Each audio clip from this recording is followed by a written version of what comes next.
सदाशिवसमारम्भां शङ्कराचार्यमध्यमाम् अस्मदाचार्यपर्यन्तां वन्दे गुरुपरम्परां। श्रुतिस्मृतिपुराणानाम् आलयं करुणालयं नमामि भगवत्पादं शङ्करं लोकशङ्करं। शङ्करं शङ्कराचार्यं केशवं बादरायणं सूत्रभाष्यकृतौ वन्दे भगवन्तौ पुनः पुनः।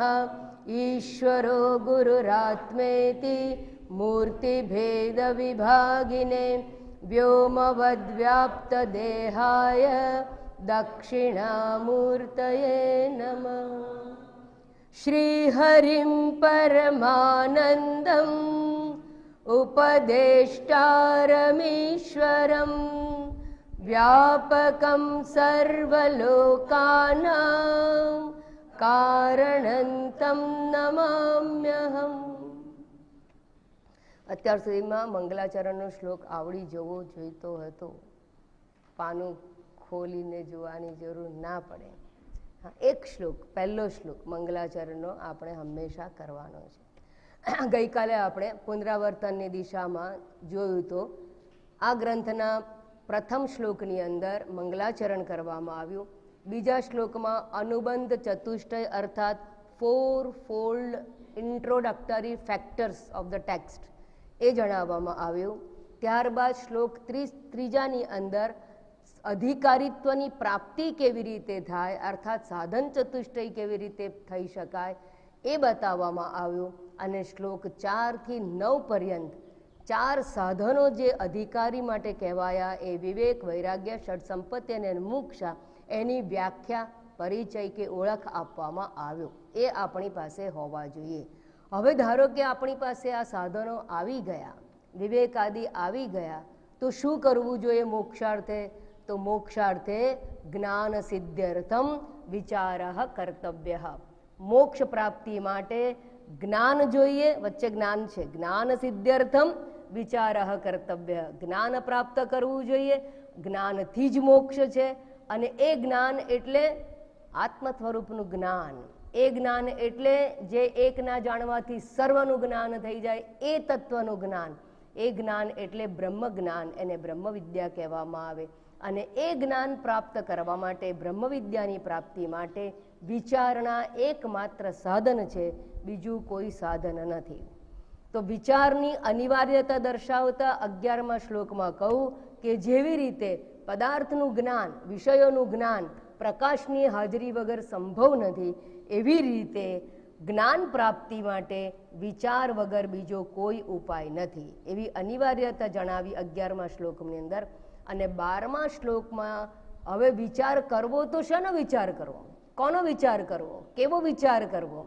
તો એના માટે 4 વિષયો આપવામાં આવે. વાસ્તવમાં તો 3 જ વસ્તુ છે એ શાસ્ત્રનો વિષય છે. સમગ્ર શાસ્ત્રની અંદર માત્ર 3 જ વસ્તુને સમજાવવામાં આવી છે. અને 3ને જાણી લો એટલે આખું વેદાંત શાસ્ત્રનું જ્ઞાન થઈ ગયું કહેવાય. અને એ 3માં મુખ્ય કોણ છે? તો કે જીવાત્મા એટલે કે હું જે આ જગતમાં કાર્ય કરું છું, જગત જે મારી કર્મભૂમિ છે જેમાં આપણે રહીએ છીએ, એટલે કે હું એટલે જીવાત્મા, આ જગત અને જીવ અને જગતનો રચયિતા જે છે એ રચયિતા, નિયંતા એટલે ઈશ્વર. પણ ઈશ્વર છે એને 2 પ્રકારમાં, 2 વિષયની અંદર પ્રશ્નોમાં વહેંચી દીધો. ઈશ્વર છે એ જગતનું અભિન્ન નિમિત્ત ઉપાદાન કારણ કહેવાય. અર્થાત ઈશ્વર છે એ કારણ છે આ જગતને ઉત્પન્ન કરવા માટે. તો કારણ 2 પ્રકારના હોય, એકને મટીરિયલ કોઝ અને એકને એફિશિયન્ટ કોઝ કહેવામાં આવે. અર્થાત એક નિમિત્ત કારણ છે અને એક ઉપાદાન કારણ છે. અર્થાત ઘડો બનાવવો હોય તો માટી પણ જોઈએ અને કુંભાર પણ જોઈએ કે જેને ઘડા બનાવવાનું જ્ઞાન હોય.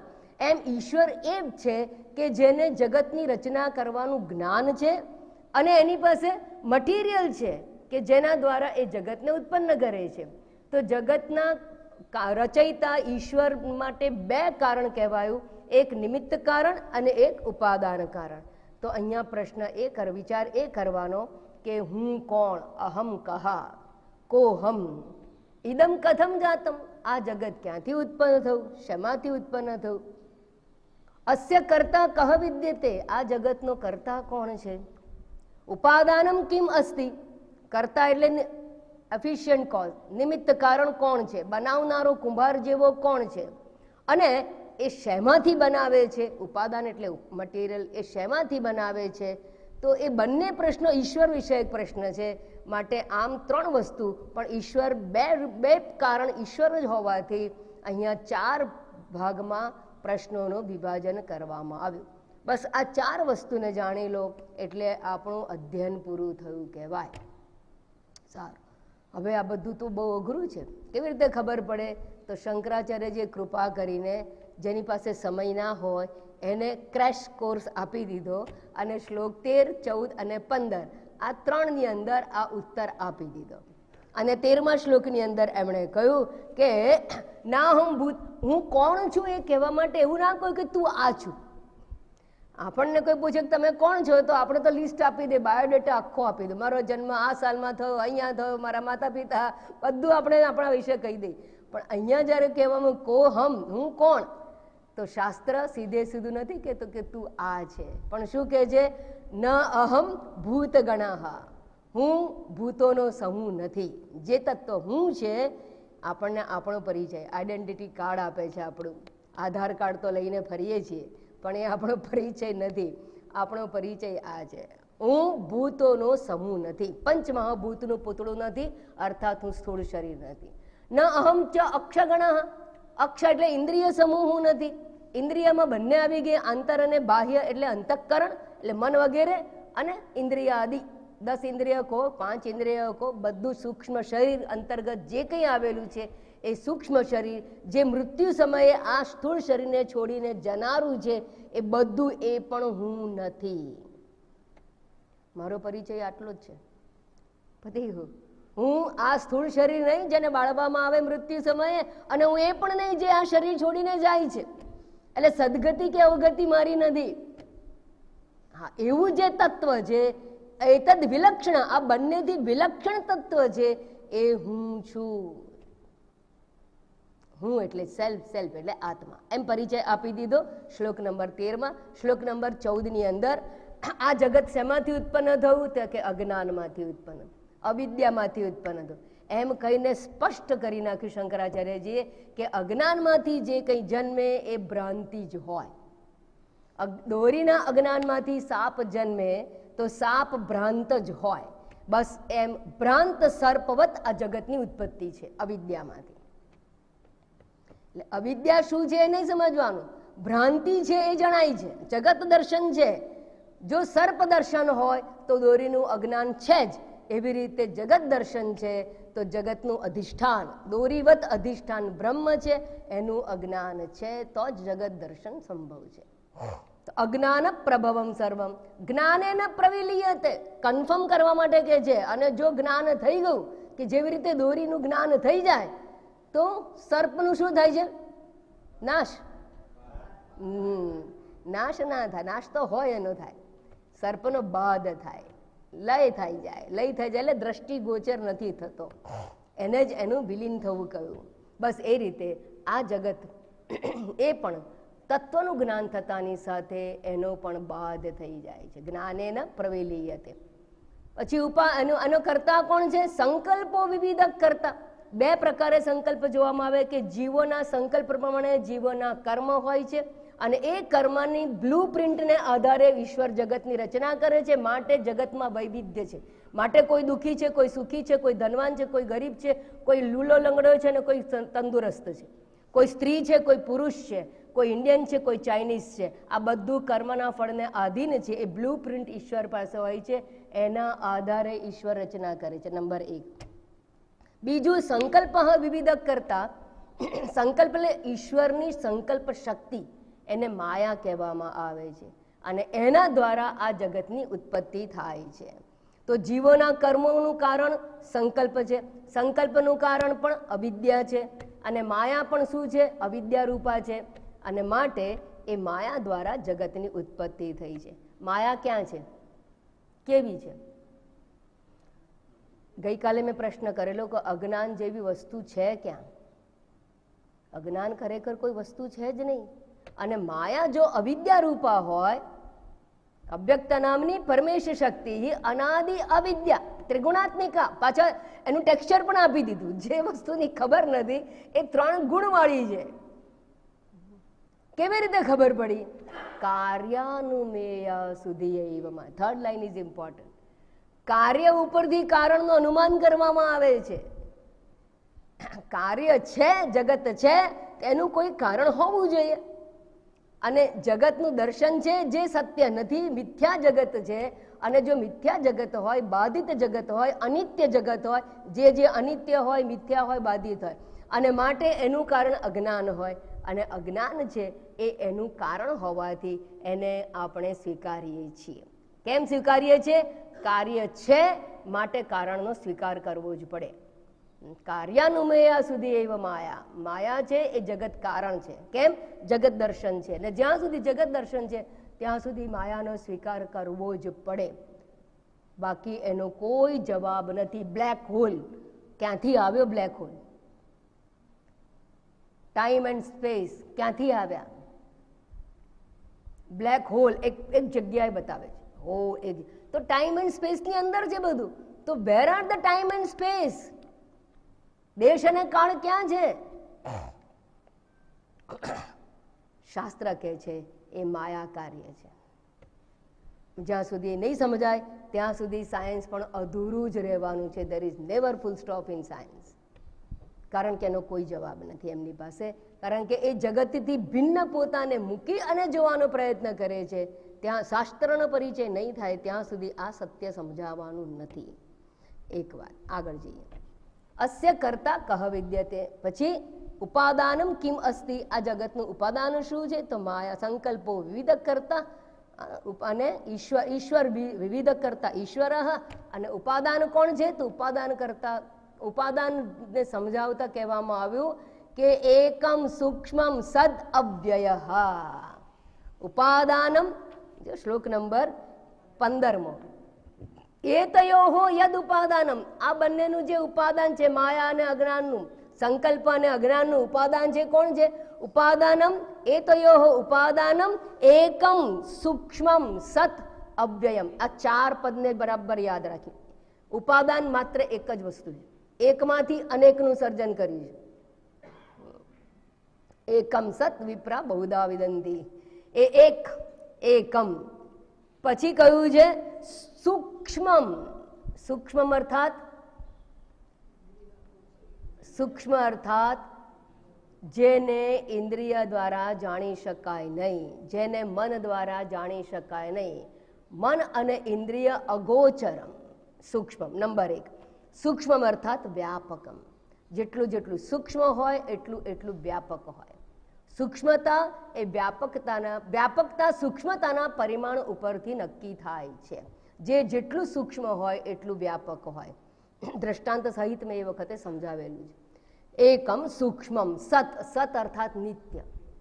આ જગતનું જે ઉપાદાન છે, મટીરિયલ છે, બ્રહ્મ તત્વ છે. અને એ બ્રહ્મ તત્વનો પરિચય આપે છે. એમાં બ્રહ્મમાંથી જગત ઉત્પન્ન થયું છે. અને એ કેવું છે? સત, નિત્ય છે.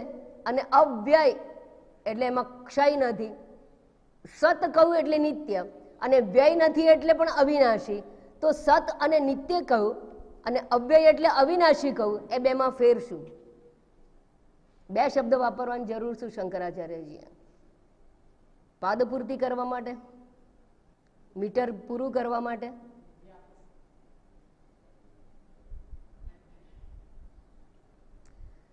વ્યય એટલે ક્ષય નથી, અવિકારીપણું દર્શાવવા માટે. નિત્ય હોવું પણ અવિકારી નિત્ય હોવું. Without undergoing any change which remains all the time is called નિત્ય. અવ્યય શબ્દ છે એ અવિકારીપણું બતાવે છે. પરિવર્તન પામ્યા વગર રહે છે. એફિલ ટાવર કાલે હતો, આજે છે ને કાલે રહેશે, પણ કેવો છે? પરિવર્તન પામે છે. આ મકાન કાલે 5 વર્ષ પહેલા હતું, અત્યારે છે, 5 વર્ષ પછી રહેશે, પણ એવું ને એવું નથી રહેતું. એમાં પરિવર્તન છે. તો પરિવર્તન હોય અને હોવું એવા તો ઘણા જગતના પદાર્થો છે. પણ જે અપરિવર્તન અસ્તિત્વ જેનું છે, અપરિવર્તનશીલ અસ્તિત્વ, અવિકાર અસ્તિત્વ જે છે એ આ બ્રહ્મ તત્વ, એ સત, એ તત્વ જગતનું ઉપાદાન કારણ છે. તો આ જવાબ આપણને 15મા શ્લોકમાં મળી ગયા. હવે એક મહત્વનો 16મા શ્લોકમાં જે કાલે હું અંતે બહુ થોડા સમયમાં તમને ઇન્ટ્રોડ્યુસ કરાવી દીધું પુનરાવર્તનમાં, એ કહ્યું કે આ જે સત તત્વ જે જગતનું ઉપાદાન કારણ છે, ઉપાદાન કારણ છે એટલે જેમાંથી જગત ઉત્પન્ન થયું. જેવી રીતે દોરીમાંથી સર્પ ઉત્પન્ન થાય છે, જેવી રીતે છીપલીમાંથી ચાંદી ઉત્પન્ન થાય છે, જેવી રીતે ઠૂંઠામાં ચોર ઉત્પન્ન થાય છે, બસ એવી રીતે, અર્થાત ભ્રાંત. દોરીમાંથી સર્પનું ઉત્પન્ન થવું ભ્રાંત છે.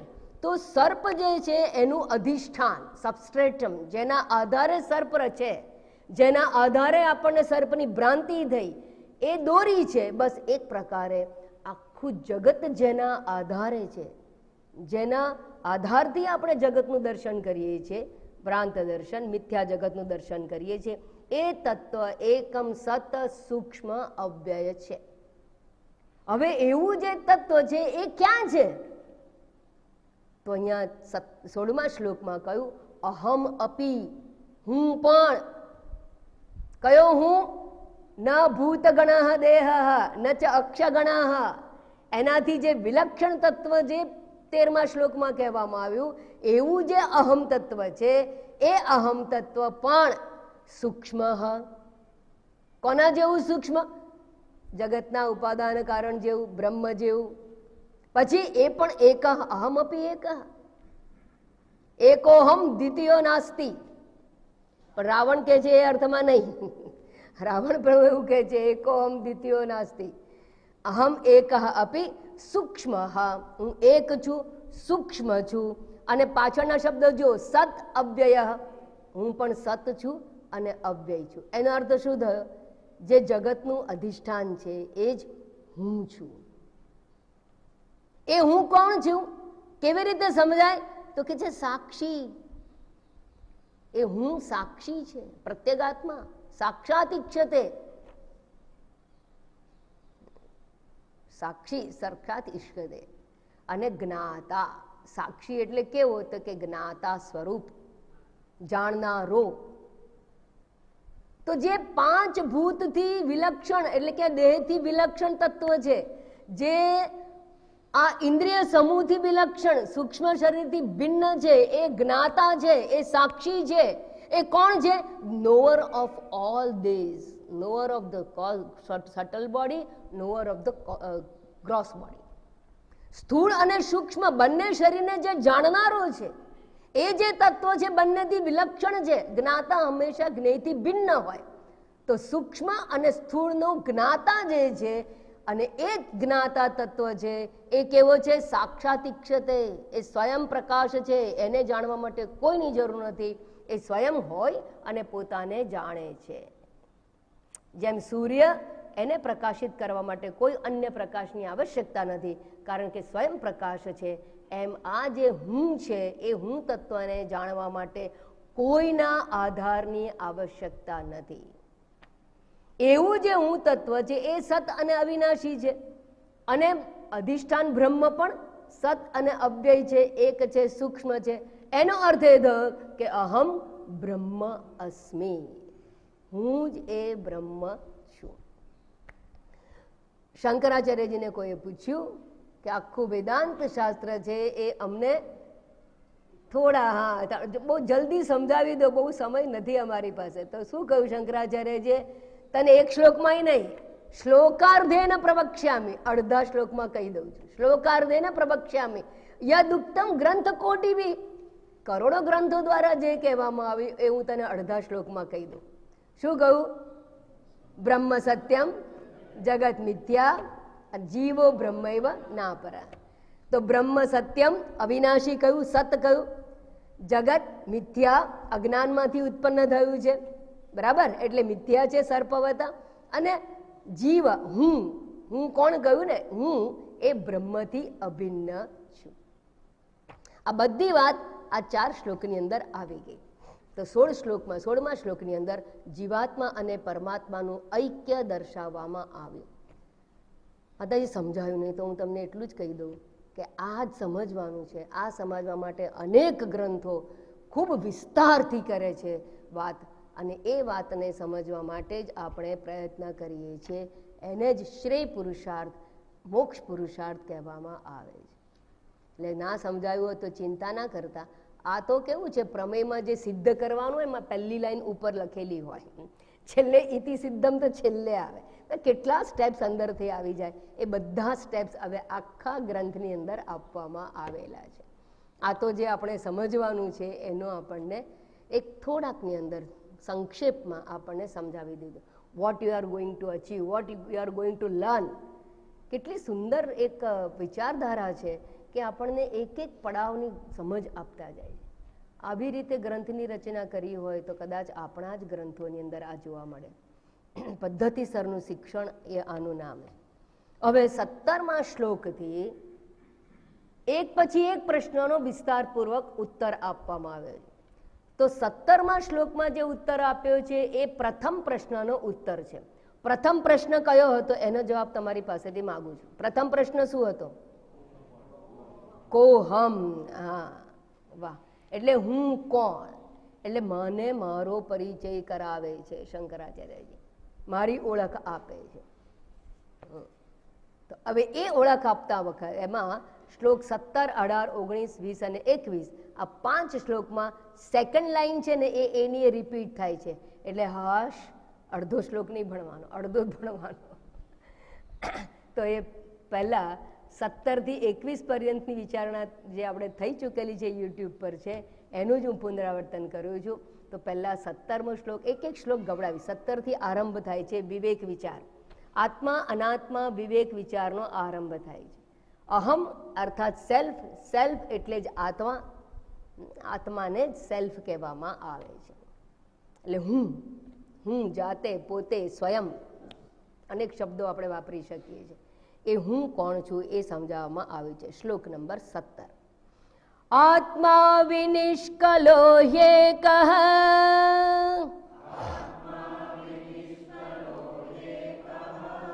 દેહો બહુભિરાવૃતઃ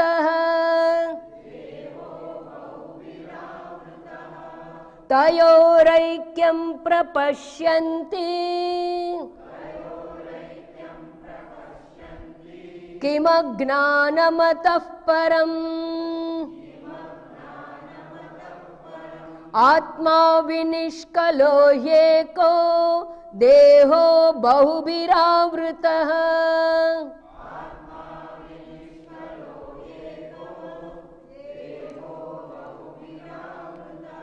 તયોરૈક્યં પ્રપશ્યન્તિ કિમજ્ઞાનમતઃ પરમ.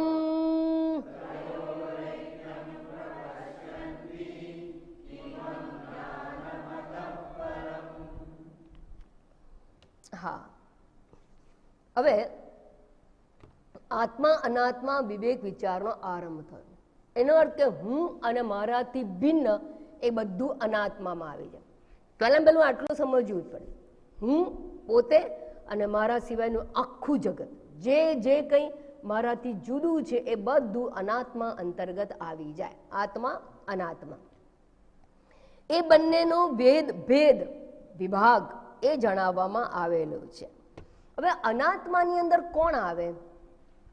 આત્મા અનાત્મા વિવેક વિચાર કરવામાં આવ્યો તો અનાત્માની અંદર શું આવે? વૃક્ષ, નદી, પર્વત, સૂર્ય, ટેબલ. પણ મેં તમને કહું એમ કે એ બધાની સાથે મારો વિવેક વિચાર કરવાની આવશ્યકતા નથી. એ તો મને ખબર જ છે. એના માટે કોઈ સ્કૂલ કે પાછળ ભણવા જવાની, ગુરુકુળમાં જવાની જરૂર નથી. એના માટે શાસ્ત્ર ભણવાની જરૂર. પણ ક્યાં આગળ શાસ્ત્ર ભણવાની જરૂર છે? કે જે હું નથી એને મેં હું માની લીધું છે. જેમાં જે હું નથી અનાત્મા છે અને છતાં મેં એમાં આત્મબુદ્ધિ કરી છે, એને સમજાવવા માટે આ આત્મા અનાત્મા વિવેક કરવામાં આવે છે પહેલામાં પહેલી વાર. તો એવો કયો અનાત્મા છે કે જે હું નથી અને મેં હું માની લીધું છે? તો કે સ્થૂળ શરીર. આપણે પોતાને હું આ શરીર છું એવું માનીએ છીએ.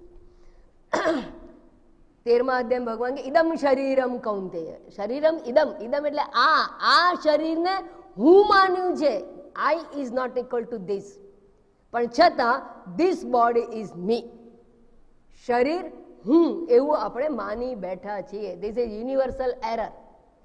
બધા જ ગાંડા હોય તો કોઈને ગાંડું ના કહેવાય, બધા ડાયા જ કહેવાય. હા, એના જેવું છે આ શરીર જે અનાત્મા છે, જે હું નથી અને હું માની લીધું છે, અને આપણે એમ કહીએ છીએ કે હું શરીર છું. એવું ક્યારે બોલો તમે? બોલો છો? એવી રીતે નથી બોલતા, પણ એક્સપ્રેશન છે. હું ઘરડી છું, હું સંન્યાસી છું, હું બેઠી છું, હું ચાલુ છું, હું જોઉં છું, હું બોલું છું. આ બધું જે હું જાડી છું, હું સ્થૂળ છું, હું પતલી છું, હું સંન્યાસી છું. કોણ સંન્યાસી છે? શરીર. કોણ સ્ત્રી છે? શરીર. એમાં હું બુદ્ધિ કરીને જ આપણે કહીએ છીએ કે હું સંન્યાસી છું, હું ગૃહસ્થ છું, હું રોગી છું, હું નિરોગી છું. તો દેહમાં અહમ બુદ્ધિ અને આ દેહ વાસ્તવમાં હું નથી, અને છતાં એમાં હું બુદ્ધિ કરી છે. માટે એ બંનેને જુદા પાડવા એનું નામ વિવેક કહેવામાં આવે છે. વિવેક શબ્દનો અર્થ છે છૂટું પાડવું, જુદા જાણવા. એટલે હું અને આ શરીર એ બંનેનો ભેદ પારખવો નંબર 1. બીજું એક શરીર છે, એક આ સ્થૂળ શરીર છે, આપણું બીજું શરીર છે, એને સૂક્ષ્મ શરીર કહેવામાં આવે. જે મેં તમને કહું એમ કે મૃત્યુ સમયે એ બીજી યોનિમાં જાય છે, સૂક્ષ્મ શરીર, જેને આપણે પર્સનાલિટી, ઇનર પર્સનાલિટી કહીએ છીએ. તો મન, બુદ્ધિ, ચિત્ત, અહંકાર, ઇન્દ્રિય વગેરે જે છે એ સૂક્ષ્મ પ્રાણ પણ ચાલ્યા જાય છે, એ બધાને કહેવાય સૂક્ષ્મ શરીર. તો એ સૂક્ષ્મ શરીરમાં પણ આપણે અહમ બુદ્ધિ કરી છે. હું જીવું છું. જીવું છું એટલે શું? શ્વાસ ચાલે છે, તો શ્વાસ એટલે શું છે? પ્રાણ છે. તો હવાની કોથળીને પણ આપણે હું કહીએ છીએ ને હવાને પણ હું જ કહીએ છીએ, બરાબર? તો એ પ્રાણમાં અહમ બુદ્ધિ. હું બોલું છું, વાણીમાં અહમ બુદ્ધિ. હું જોઉં છું, ઇન્દ્રિયમાં અહમ બુદ્ધિ. હું સાંભળું છું, કર્ણેન્દ્રિયમાં અહમ બુદ્ધિ. હું વિચારું છું, મનમાં હું બુદ્ધિ. હું નિર્ણય લઉં છું, બુદ્ધિમાં હું બુદ્ધિ. આવી રીતે અહમ બુદ્ધિ સૂક્ષ્મ શરીરમાં રહેલી છે. એ અનાત્મા છે સૂક્ષ્મ શરીર, છતાં એને પણ આપણે હું તરીકે સ્વીકારીએ છીએ. માટે એ બંને વચ્ચેનો પણ ભેદ આપણે જાણવો જોઈએ. કેવી રીતે આપણે જુદા છીએ, જેને આપણે એકદમ ઇન્ટિમેટ પર્યાય શબ્દ તરીકે વાપરીએ છીએ જન્મો જન્મથી, એ બંને વચ્ચે ભેદ કેવી રીતે હોઈ શકે એ સમજાવવાનો પ્રયત્ન અહીંયા કરાવવામાં આવ્યો છે. આરંભની અંદર આ આત્મા અનાત્મા વિવેક વિચારમાં શરૂઆત કરે છે સ્થૂળ શરીર. પહેલું આપણે એ જાણવાનું છે કે આ સ્થૂળ શરીર અને હું બંને જુદા છીએ. તો હું આ સ્થૂળ શરીરથી ભિન્ન કઈ રીતે છું? અહીંયા સેકન્ડ લાઈન પહેલા જોઈ લો. સેકન્ડ લાઈનમાં કહ્યું તયોહો ઐક્યમ પ્રપશ્યંતિ. આ શરીર અને આત્મા એ બંનેનો અભેદ જે જુએ છે. કિમ અજ્ઞાનમ અતપરમ. અતપરમ આનાથી શ્રેષ્ઠ, આનાથી વધારે મોટું. અજ્ઞાન કિમ, અજ્ઞાનમ કિમ, આનાથી મોટું અજ્ઞાન શું? આનાથી વધારે મોટી મૂર્ખામી કઈ? કે જે આ આત્માને અને શરીરને એક રૂપે જુએ છે. મોટા મોટી મૂર્ખામી છે. શા માટે મૂર્ખામી કઈ છે હું પછી બતાવીશ તમને. કારણ કે બંને ડાયગનલી અપોઝિટ છે, એકબીજાથી તદ્દન ભિન્ન છે. તદ્દન ભિન્ન. પ્રકાશ અને અંધકાર એ બંને એક કદાપી હોઈ જ ના શકે. નદી અને વૃક્ષ એ બંને એક ના હોઈ શકે.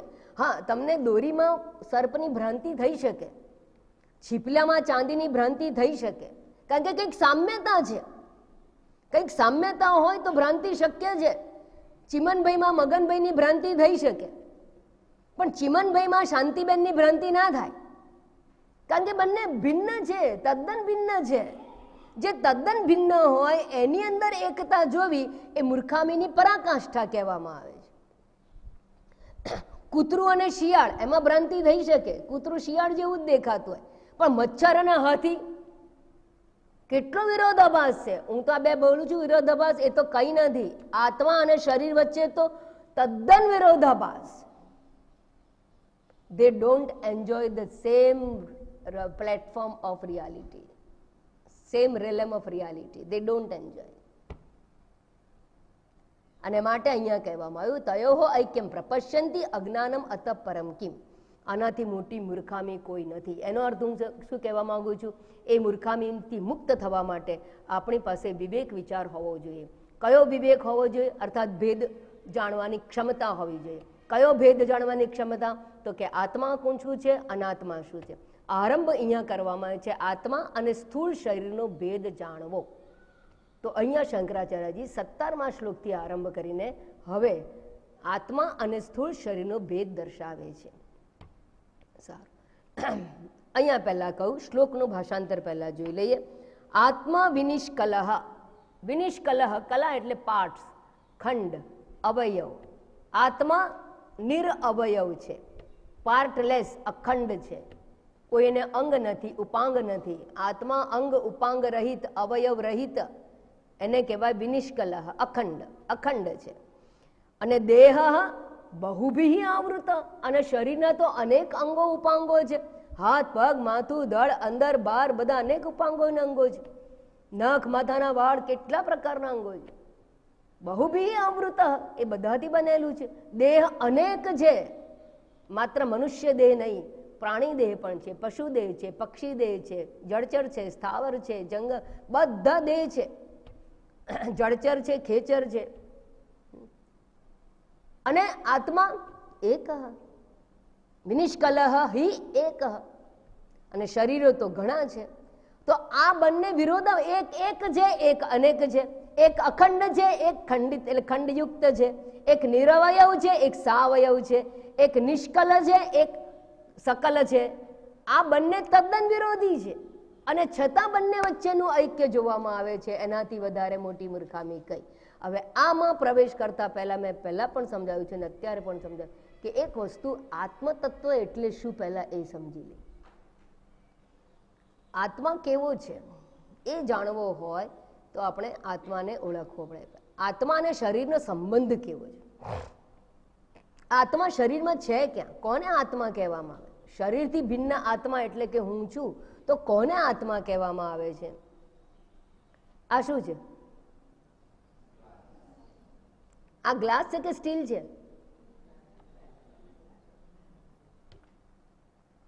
આપણે ખબર નહીં, ગુજરાતી ભાષામાં ગ્લાસ જ કહીએ. એનીવે, હું સમજુ તમે જે બોલ્યા એ આ ગ્લાસ છે. તમે જ્યારે ગ્લાસ કહો છો તો તમે એક વસ્તુને ભૂલી જાઓ છો. કોઈને યાદ આવતું હોય તો કહો. મેં પહેલા બહુ વાર કહેલું છે આ ગ્લાસ. પ્રકાશ, કરેક્ટ. આ માત્ર ગ્લાસ નથી, પ્રકાશ વત્તા glass. There are two entities, light and glass. પ્રકાશ પણ છે, નહીં તો જણાય જ નહીં. વગર પ્રકાશે તો ગ્લાસ જણાવવાનો જ નથી. પ્રકાશની હાજરી વગર તમે ગ્લાસ છે એવું બોલી જ ના શકો. કેટલું અનિવાર્ય અંગ છે પ્રકાશ, અને કેટલું અભેદ છે. જ્યાં ગ્લાસ છે ત્યાં પ્રકાશ છે. પ્રકાશ ક્યાં છે? એક જગ્યા નથી. આ ગ્લાસમાં પાણી એક જગ્યાએ છે, પણ પ્રકાશ ઓલ ઓવર છે, અંદર બહાર બધે જ છે. અને છતાંય વી ફરગેટ. આપણે જોવા છતાં આંખ આડા કાન કરીએ છીએ, ઉપેક્ષિત છે, આપણા ધ્યાનમાં નથી આવતું. એ ધ્યાનમાં લાવવાનું કામ શંકરાચાર્યજી કરે છે. બસ એવો જ કંઈ સંબંધ શરીર અને આત્મા વચ્ચે છે. આત્મા છે એ આ શરીરમાં સર્વત્ર છે, સર્વત્ર છે, અને છતાં પણ શરીરથી ભિન્ન છે. જેમ પ્રકાશ આ ગ્લાસમાં સર્વત્ર છે, છતાં પ્રકાશ અને ગ્લાસ બંને એકબીજાથી ભિન્ન છે. સાથે સાથે હોવાથી એકબીજાના ધર્મોનું મિશ્રણ થાય છે? ના. આ સ્થૂળ પદાર્થ છે, પેલા કિરણો છે, બંને ભિન્ન છે, ભલે સાથે સાથે છે. એમ દેહ અને આત્મા સાથે સાથે હોવા છતાં એકબીજાથી તદ્દન અસંગ છે, અલિપ્ત છે, ભિન્ન છે. There are two entities. સારું, નંબર 1. બીજું, આત્મા એ શરીરનો કોઈ ભાગ નથી, કોઈ અવયવ નથી. જેમ પ્રકાશ આ ગ્લાસનો કોઈ ભાગ નથી, તો શું પ્રકાશ એ આ ગ્લાસનો ગુણ છે? એનાલિસિસ કરીને કોઈ ગુણધર્મ બતાવી શકે? ના. બસ એવી રીતે આત્મા એ શરીરનો કોઈ ગુણ નથી, આત્મા શરીરનો કોઈ ભાગ નથી. અને આત્મા શરીરમાંથી ઉત્પન્ન થનારી કોઈ પેદાશ નથી, પદાર્થ નથી. દાખલા તરીકે પરસેવો, પરસેવો શરીરનો ભાગ નથી, ગુણ નથી, પણ ગરમીમાં શરીરમાંથી પાણી બહાર આવે, ત્વચાની ઉપર જે પાણી વાળે બહાર આવે અને શરીરનું તાપમાન જાળવવામાં મદદ કરવા માટે પરસેવો ઉત્પન્ન થાય છે. This is a scientific reason. પણ એ પરસેવો ઉત્પન્ન થાય છે, નખ ઉત્પન્ન થાય છે. શું આ આત્મા શરીરમાં કોઈ મિશ્રણમાંથી ઉત્પન્ન થાય છે? એરિસ્ટોટલે એવું કહ્યું હતું, એઠવાડ ભેગો થયો ને એમાંથી કીડા પડ્યા તો કે છે આ જડમાંથી જીવની ઉત્પત્તિ થઈ. હા, એને એવું કહ્યું છે. શું આત્મા એવો કોઈ વસ્તુ છે કે જે શરીરમાંથી ઉત્પન્ન થાય છે? ના. આત્મા શું કોઈ રેડિયો એક્ટિવ એલિમેન્ટ જેવો છે કે જે આ શરીરમાંથી બહાર આવે છે, દેખાય છે? ના. રેડિયમ જેવો કોઈ પદાર્થ નથી આત્મા. સારું, તો પછી આ આત્મા છે શું? તો શરીરથી તદ્દન ભિન્ન છે, શરીરમાં સર્વત્ર છે, છતાં શરીરથી ભિન્ન એની સત્તા રહેલી છે. દેહને વ્યાપીને રહેલો છે, છતાં દેહથી ભિન્ન છે. એનો અર્થ એ થયો કે દેહનો નાશ થાય તો આત્માનો નાશ થતો નથી.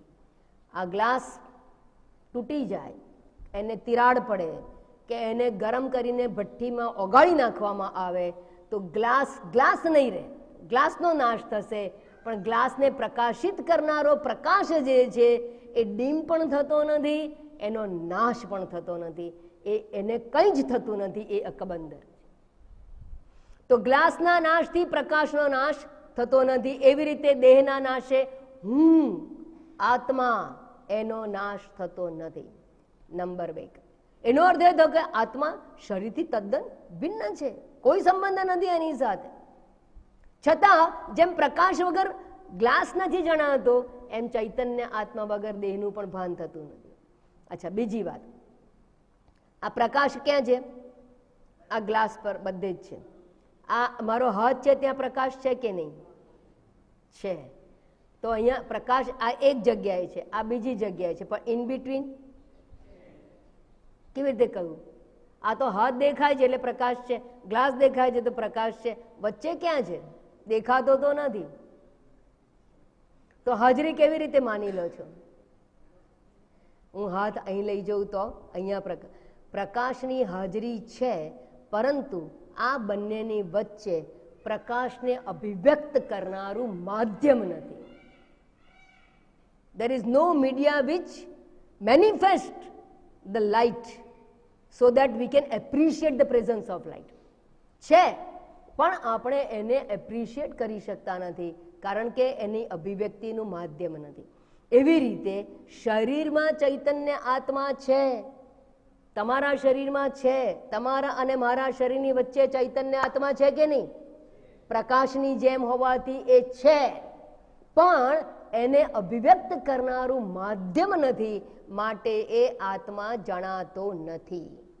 અર્થાત આપણી બુદ્ધિનો વિષય બની શકતું નથી.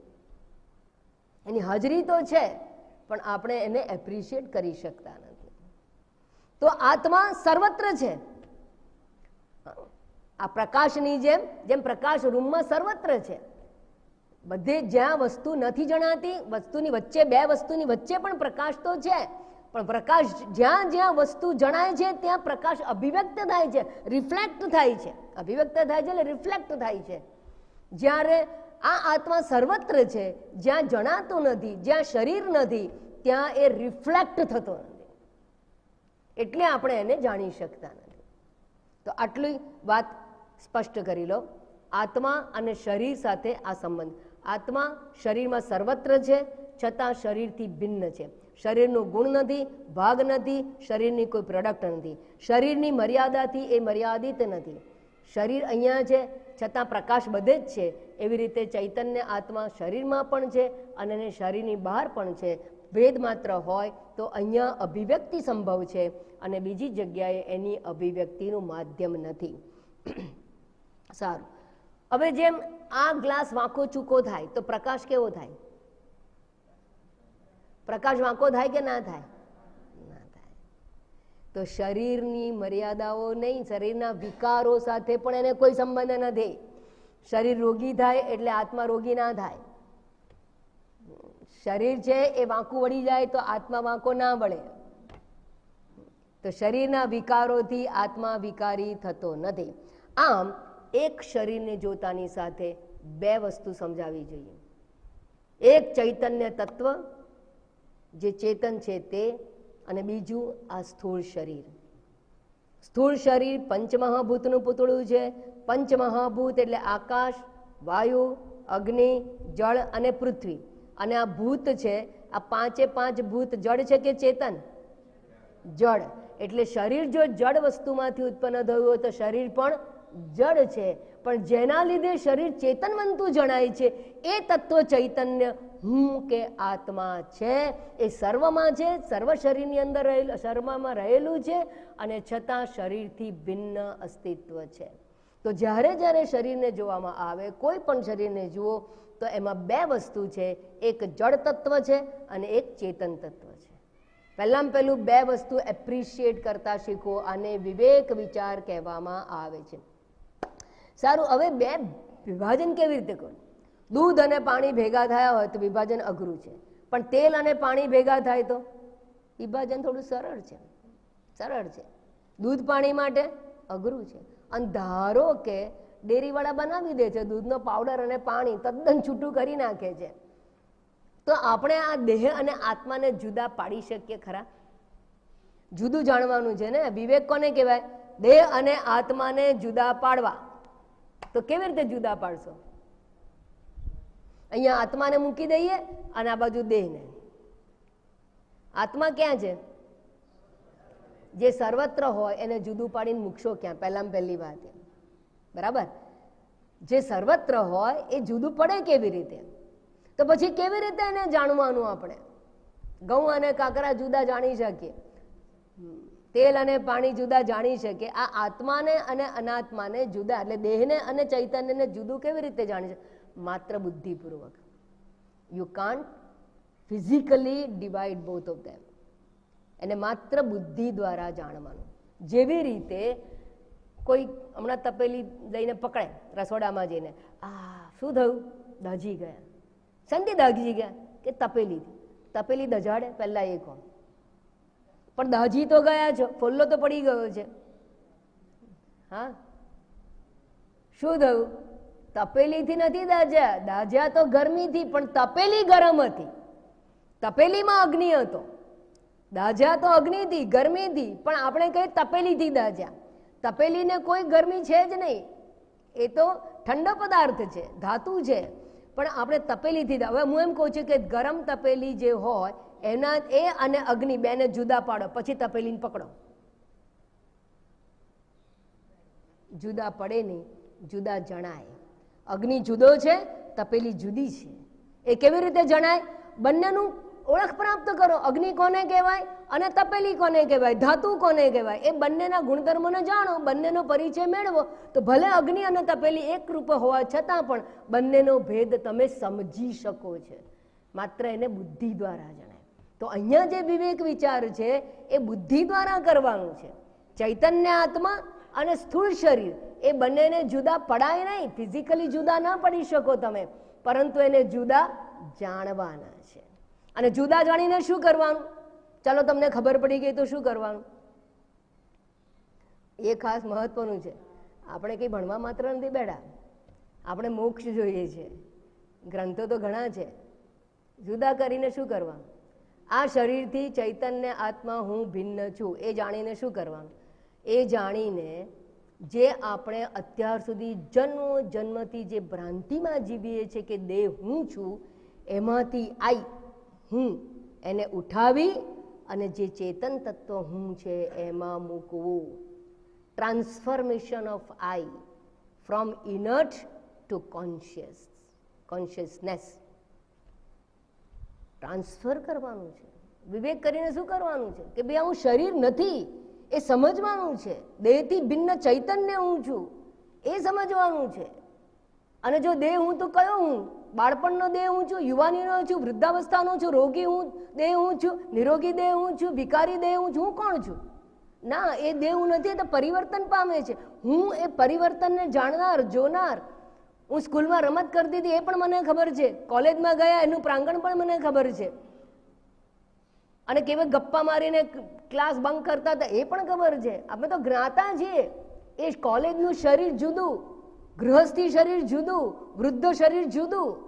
એ બધાને હું જાણનાર છું, દેહ હું નથી. તો દેહમાં રહેલી હું બુદ્ધિને ઉઠાવી અને જે ચૈતન્ય જે તત્વ છે, જે સત્ય હું છે, એમાં પ્રસ્થાપિત કરવાનું કાર્ય કરવું. That is the third stage. તો સૌથી પહેલાં આત્મા શું છે, અનાત્મા શું છે, એ સમજાવવાનું કાર્ય શંકરાચાર્યજી કરી રહ્યા છે. તો 17મા શ્લોકમાં આ વાત પહેલાં શરૂઆત કરી. મેં તમને આજે આત્મતત્વ કોને કહેવાય એનો પરિચય આપ્યો. હવે દેહ કેવો છે એ દેહની સાથે આ આત્મતત્વની તુલના કરો, અને તુલના કરીને જાણવાનો પ્રયત્ન કરીએ કે શું આ સ્થૂળ શરીર હું છું? Is it true? હું કહી શકું કે આ દેહ હું છું? અને જો હું એવી મૂર્ખામી કરતી હોઉં તો મારે એ મૂર્ખામીમાંથી મુક્ત થવું અને વિવેકને પ્રાપ્ત કરવું. આને કહેવાય વિવેક રૂપી સાધનની પ્રાપ્તિ. આવતી વખતે આપણે આગળના શ્લોકો જોઈ અને પછી 22મા શ્લોકથી આગળ વધીશું. તો આજે મેં તમને ખાસ ફાઉન્ડેશન આપ્યું. એ જ વિચારધારાએ આગળ જવાનું છે. હવે દેહના ધર્મો જોવાના અને આત્મતત્વ શું છે એ બંનેના ધર્મો અલગ અલગ કરીને હવે શંકરાચાર્યજી દર્શાવી રહેલા છે, જે નેક્સ્ટ ટાઈમ આપણે વિચારીશું. ઓમ પૂર્ણમદ પૂર્ણમિદમ પૂર્ણાત પૂર્ણમુદચ્યતે પૂર્ણસ્ય પૂર્ણમાદાય પૂર્ણમેવાવશિષ્યતે. ઓમ શાંતિ શાંતિ શાંતિ. હરિ ઓમ. શ્રી ગુરુભ્યો નમઃ. હરિ ઓમ.